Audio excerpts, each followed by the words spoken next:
The Story of the Goblins Who Stole a Sexton by Charles Dickens. Several of the most famous books by Charles Dickens contain short individual tales, often told around the evening fireside, which have become popular classics in their own right. This story originally appeared as Chapter 28 in the posthumous papers of the Pickwick Club, 1836 to 1837, and is an obvious prototype of A Christmas Carol, which the curmudgeonly sexton Gabriel Grubb, a forerunner of Scrooge.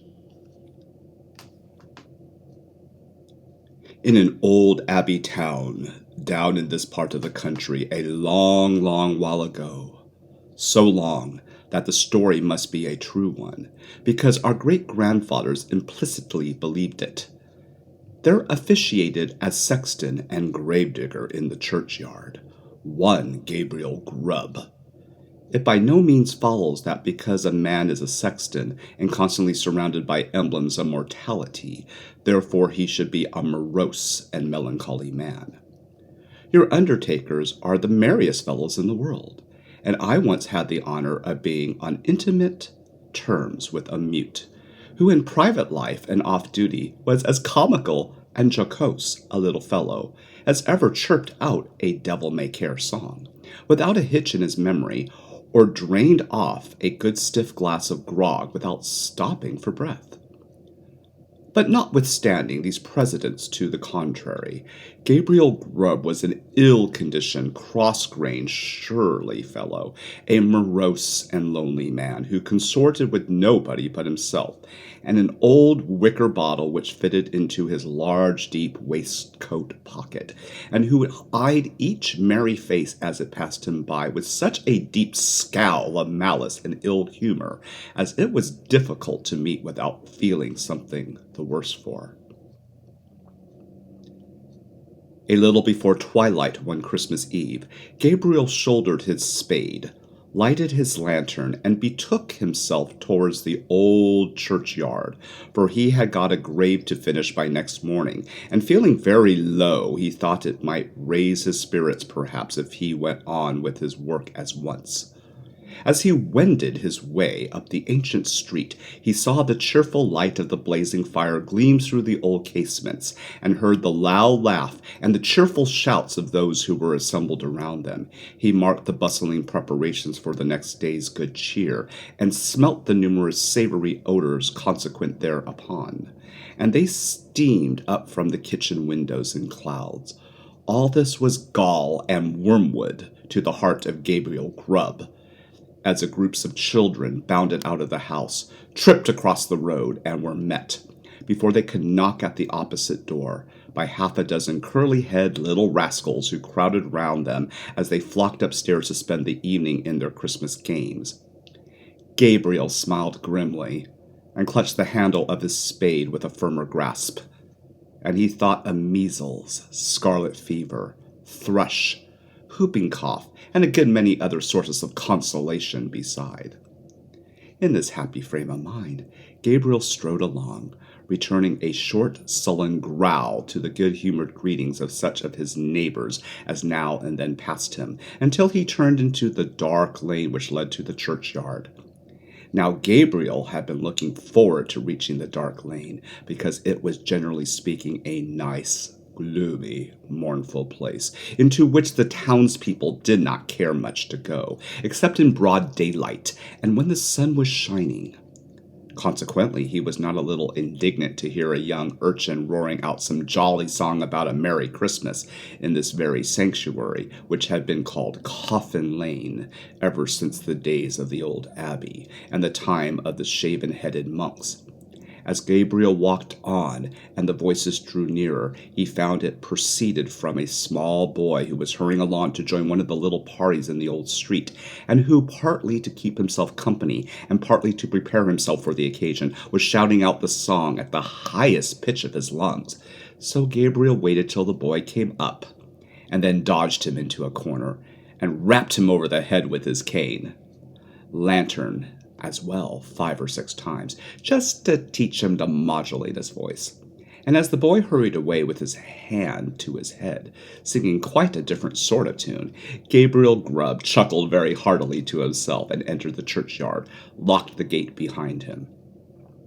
He took off his coat, set down his lantern, and getting into the unfinished grave, worked at it for an hour or so with right good will.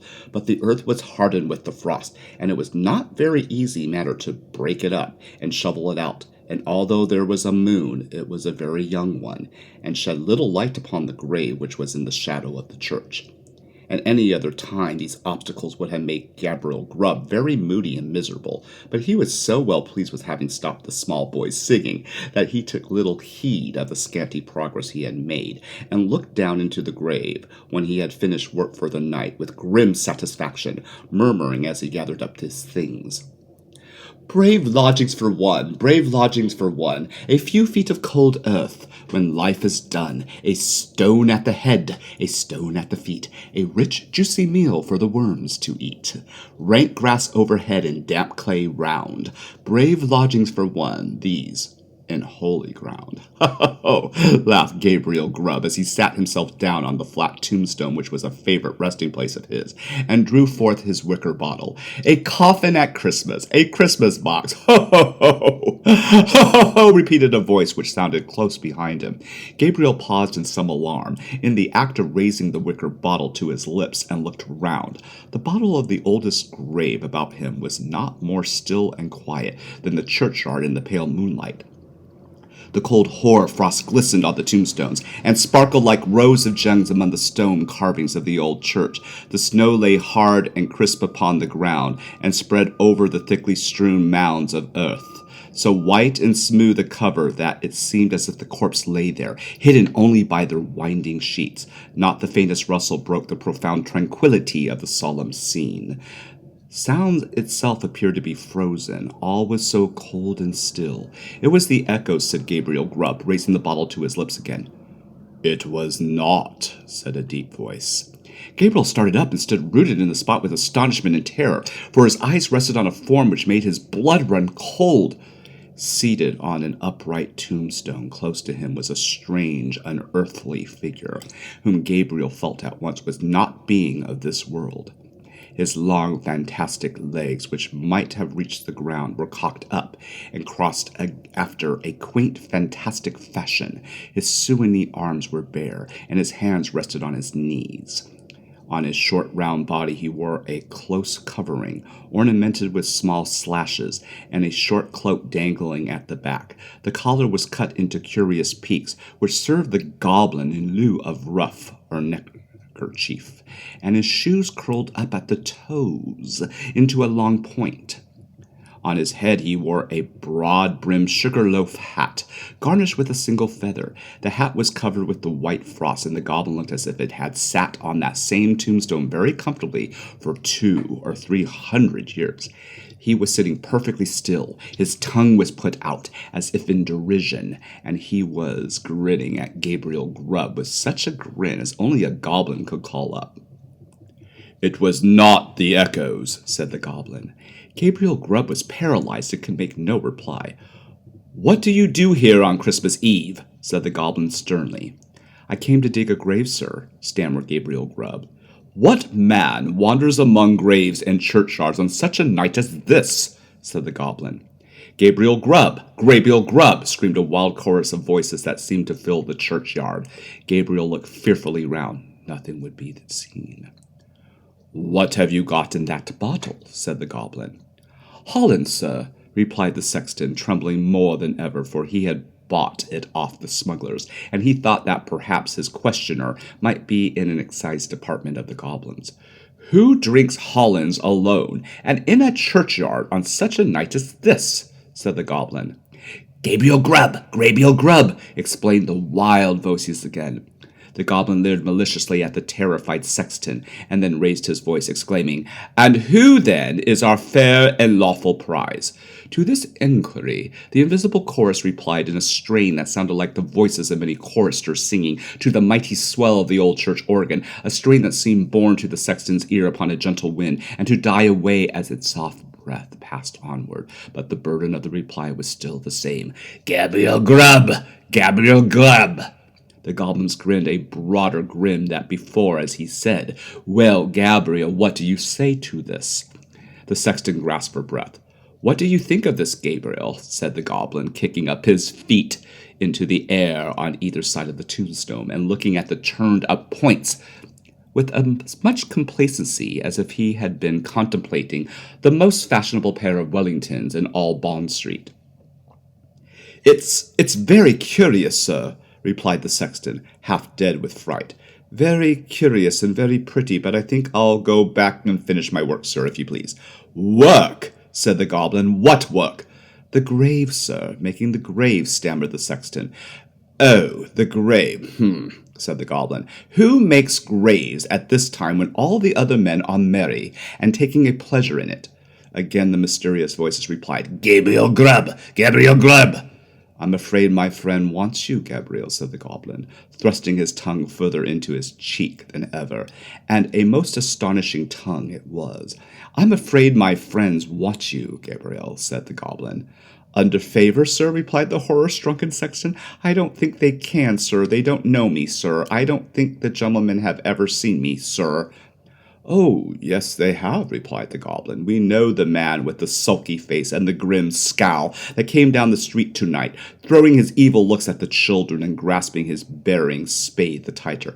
We know the man that struck the boy in the envious malice of his heart, because the boy could be merry and he could not. We know him. Yes, we know him. Here the goblin gave a loud, shrill laugh that the echoes returned 20-fold, and throwing his legs into the air, stood upon his head, or rather upon the very part of his sugarloaf hat, on the narrow edge of the tombstone, from whence he threw a somerset with extraordinary agility, right to the sexton's feet, at which he planted himself in the attitude in which tailors generally sit upon the shopboard. I'm afraid I must leave you, sir, said the sexton, making an effort to move. Leave us, said the goblin. Gabriel Glubb going to leave us? As the goblin laughed, the sexton observed for one instant a brilliant illumination within the windows of the church. As if the whole building were lighted up, it disappeared, the organ pealed forth a lively air, and a whole troop of goblins, the very counterpart of the first ones, poured into the churchyard and began playing a leapfrog with the tombstones, never stopping for an instant to take a breath, but overing the highest among them, one after the other, with the most marvelous dexterity. The first goblin was the most astonishing leaper, and none of the others could come near him. Even in the extremity of his terror, the sexton could not help observing that while his friends were content to leap over the common-sized gravestones, the first one took the family vaults, iron railing and all, and with much ease as if they had been so many street posts.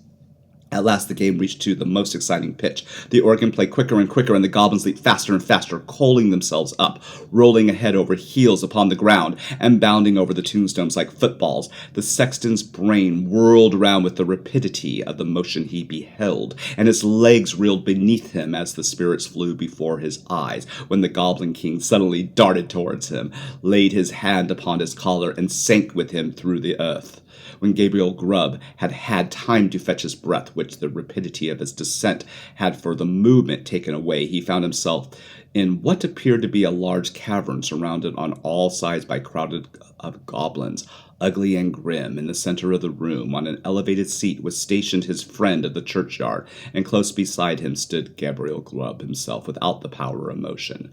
Cold tonight, said the king of the goblins, very cold. A glass of something warm here?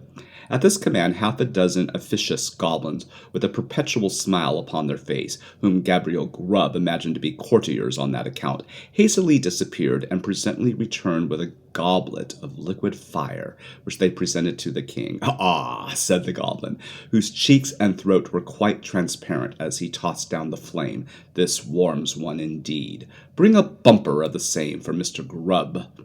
It was in vain for the unfortunate sexton to protest that he was not in the habit of taking anything warm at night, for one of the goblins held him while another poured the blazing liquid down his throat, and the whole assembly screeched with laughter as he coughed and choked, and wiped away the tears which gushed plentifully down his eyes after swallowing the burning draught.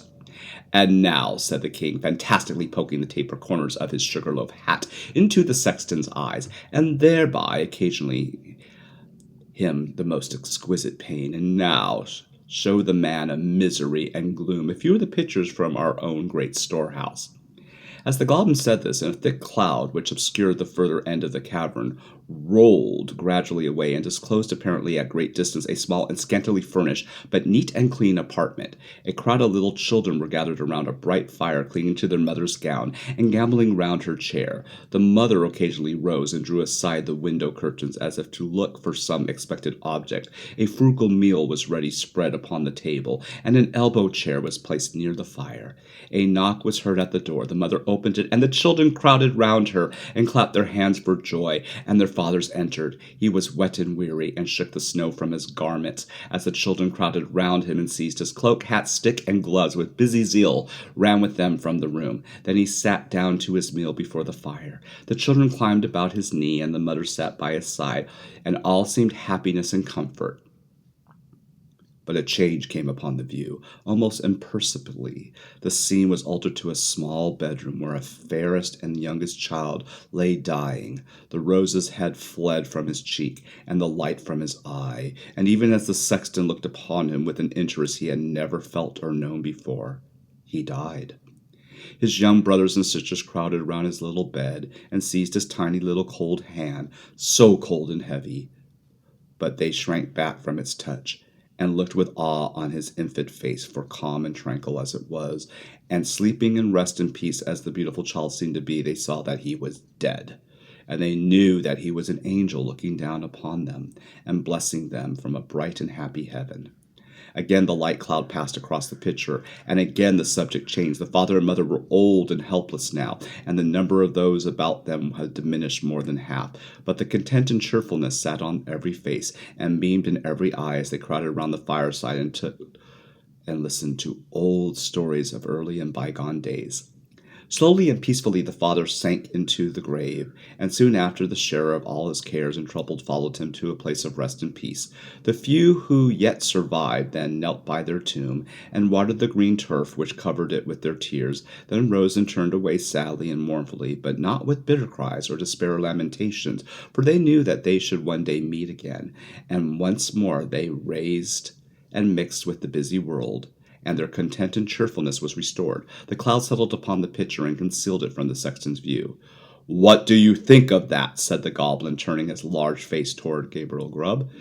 Gabriel murmured out something about its being very pretty, and looked somewhat ashamed as the goblins bent his fiery eyes upon him.